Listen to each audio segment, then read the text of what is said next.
চাচা জেঠা তারা যদি বাবার হক মেরে খায়, সম্পদের হক নষ্ট করে, তাহলে তাদের সাথে তার আচরণ কি হবে? আত্মীয় স্বজনের সাথে সুসম্পর্ক বজায় রাখার নির্দেশনা আমাদেরকে ইসলাম দিয়েছে। রক্ত সম্পর্কীয় আত্মীয়ের মধ্যে সবচেয়ে কাছের আত্মীয়গুলোর মধ্যে চাচা জেঠা ফুপু এরা হলেন সবচেয়ে কাছের আত্মীয়। একেবারে বাবার দিককার আত্মীয় যারা, তাদের সাথে আমাদের আত্মীয়তার সম্পর্কটা সবচেয়ে গভীর এবং কাছাকাছি।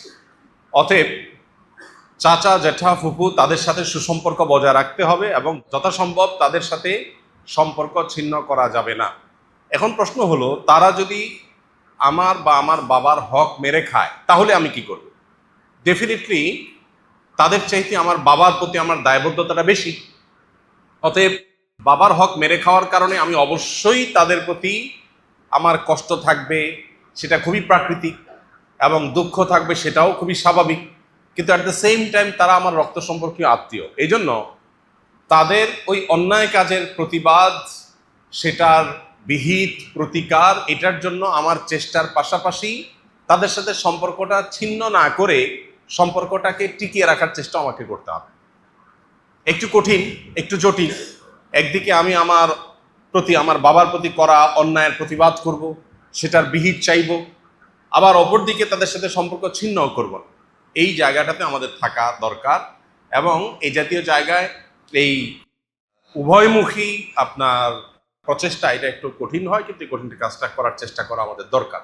কোনো কারণে যদি মনে হয় যে না, তাদের সাথে সেই সৌহার্দ্যপূর্ণ সম্পর্ক রাখতে গেলে উল্টা বরং তারা আমারও ক্ষতি করবে, তাহলে তাদের সাথে সম্পর্ক না রাখা, দূরত্ব বজায় রাখা, এটা শরিয়া দৃষ্টিকোণ থেকে নাজায়েজ না। কারণ আল্লাহ বলেছেন, ওয়ালা তুলকু বিআইদিকুম ইলা তাহলুকা লা দরারা ওয়ালা দিরারা।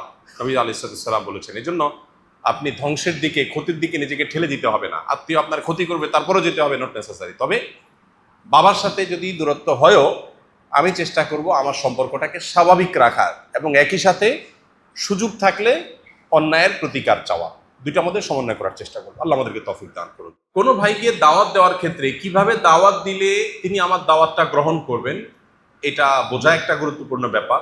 আবার টাইমিংটা একটা ইম্পর্টেন্ট ব্যাপার, যে কোন সময়ে তাকে আমি দাওয়া দেব, দাওয়া গ্রহণ করার জন্য তিনি প্রস্তুত, এবং কতটুকু দাওয়াত দেব, কোন সময় কতটুকু কথা বলবো, তার একটা গুরুত্বপূর্ণ কাজ আছে। আমি পথ থেকে তাকে থামায়া এখন লম্বা দাওয়াত শুরু করে দিলাম, তাহলে এটা তার বিরক্তির কারণ হবে। এই বিষয়গুলোকে যদি কেউ মেনটেন করে দাওয়াতি কাজ করেন, এরপরেও তার অগোচরে, তার অজান্তে, তার অলক্ষ্যে মাদউ, যাকে দাওয়াত দেয়া হলো, তিনি মনে কষ্ট পেয়েছেন, অথবা উল্টা তার মধ্যে রিয়াকশন হয়েছে, তিনি আরো দিন থেকে সরে গেছেন, এরকম যদি হয়, তো আশা করা যায় যিনি দাওয়াত দিয়েছেন তার গুনাহ হবে না।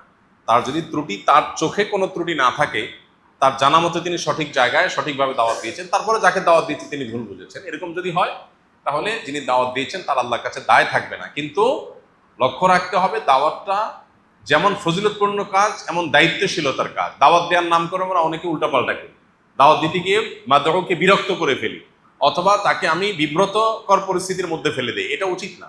কারোর সামনে আপনি তাকে এমনভাবে ধরলেন সে লজ্জায় পড়ে গেছে, তাহলে সে আরো দিন থেকে সরে যেতে পারে।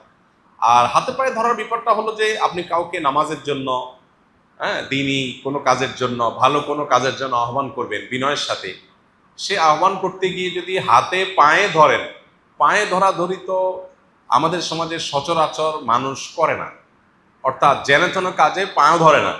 এখন আপনি পাও ধরে নিলে সে যদি অস্বস্তির মধ্যে পড়ে মনে হয়, তাহলে সেটা না করাই উচিত। যদি পাও ধরলে মনে হয় মাদউ অস্বস্তির মধ্যে পড়বে, এটা তো আসলে ব্যক্তির উপরে ভ্যারি করে, সব মানুষ একরকম না। একজন আছে এমন যে তাকে পাও ধরলে সে বরং আরো খুশি হয়ে যাবে, আরে আমার পাও ধরে ফেলছে বেচারা, তাহলে আমার উচিত কাজটা করা, এরকম মানুষও আছে। আবার অনেকে আছে উল্টা হবে, আরে ভাই আপনি আমার পাওতে হাত দিলেন কেন, এটা কথা হলো, আপনি পায়ে হাত দিলেন কিনা, সে উল্টা হবে। তো এই জন্য ব্যক্তির মেজাজ বুঝে দাওয়াতি কাজ করা। আর সচরাচর যেহেতু আমাদের দেশে পাও ধরাধরির লেভেল পর্যন্ত মানুষ যায় না, পাও ধরা কোরআন এবং হাদিসের দৃষ্টিতে মানুষকে পাও ধরে কোনো বিষয়ে অনুনয় বিনয় করে বলার কোনো নজির সচরাচর নাই। কিন্তু এটা কোরআন হাদিসে থাকা না থাকার সাথে যতটা সম্পর্কিত, তার চেয়ে বেশি এটা ওরফ। অর্থাৎ আমাদের সমাজে কাউকে খুব অনুনয়ের সাথে, বিনয়ের সাথে কিছু বলতে গেলে তখন তারা হাত পায়ে ধরে বলে মানুষ। তো এই লেভেলে যদি বলে, তাহলে সেক্ষেত্রে এটা হারাম হবে না, নাজায়েজ হবে না, যেহেতু আমাদের ওরফ এবং সমাজে এটা জাস্ট একটু জোরালোভাবে হৃদয়ের গভীর থেকে রিকোয়েস্টের একটা প্রকাশ।